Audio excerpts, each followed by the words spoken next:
Well, Tarkov fans, it's that time again. A wipe is just around the corner, which means everybody is going to have to start the character grind once again, going after their tasks, collecting supplies, leveling their soft skills, and so on. In today's video, I'm going to be talking about 5 things you should be focusing on at the beginning of a character wipe and escape from Tarkov. So let's get started. Number 1. Leveling up your traders. The first thing I tell old and new players alike post-wipe is getting your traders up to level 4. With each new chapter in the game brings changes to how you're supposed to increase your reputation. Some tasks and reputation losses and gains are adjusted on a regular basis, making guides like mine outdated at times. Always be sure to keep an eye on what reputation you are going to lose before you complete each task. I always get messages from players who fail to keep an eye on this and get their tasks and traders stuck at lower levels than they should be at the time. In the current game, focusing on Prep War, Therapist, Peacekeeper, and the Mechanic do not cause conflict with each other. However, this will most certainly change as more tasks are added to the game and the way reputation works gets changed.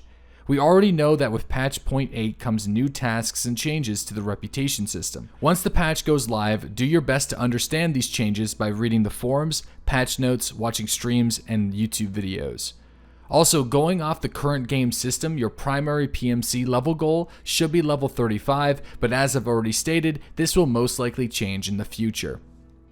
Number 2. Obtaining your basic keys. One of the most effective ways of obtaining gear and extracting raids early on is getting keys such as the factory key, which will grant you access to additional extraction points on the factory as well as a useful passage on the customs. I'll include a link in the description box below that will show you the factory key spawns.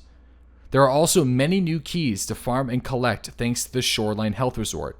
Keys such as 216, 218, 220, 222, 306, 301, 206, 310, 314, and many more of the sanatorium keys.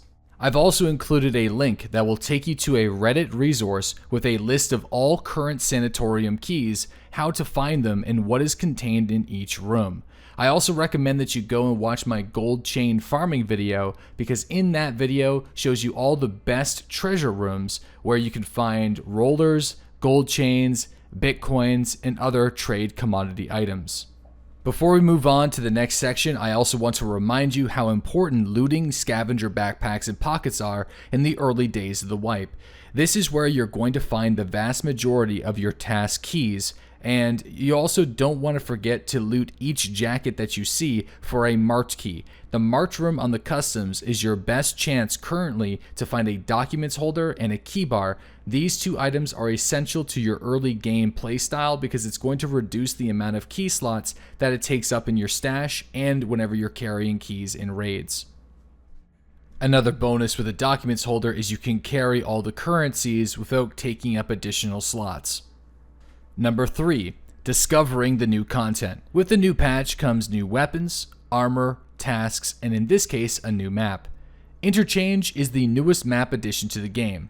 Explore the map in offline mode and discover its secrets. Find new ways to acquire loot, some of the new keys, and remember areas that might be important for future tasks. We're also getting a new trader called Ragman who is most likely going to have you searching interchange to collect items.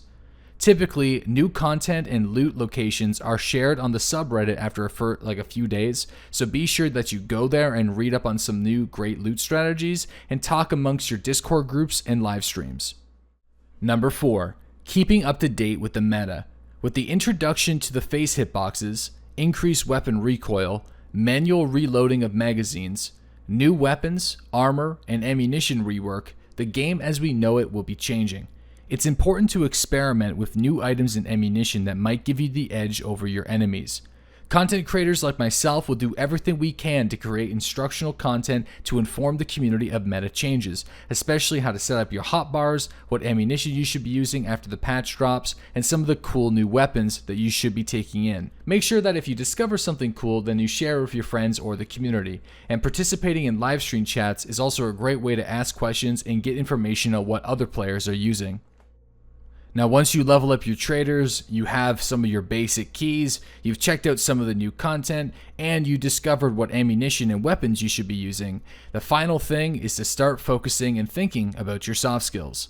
Once again, soft skills are changing. Skill degradation has been removed for the moment, and new skills have been added to the game, including a reloading skill. It might be a good idea to get your PMC to practice their reloading for a few hours so they can more confidently reload during combat.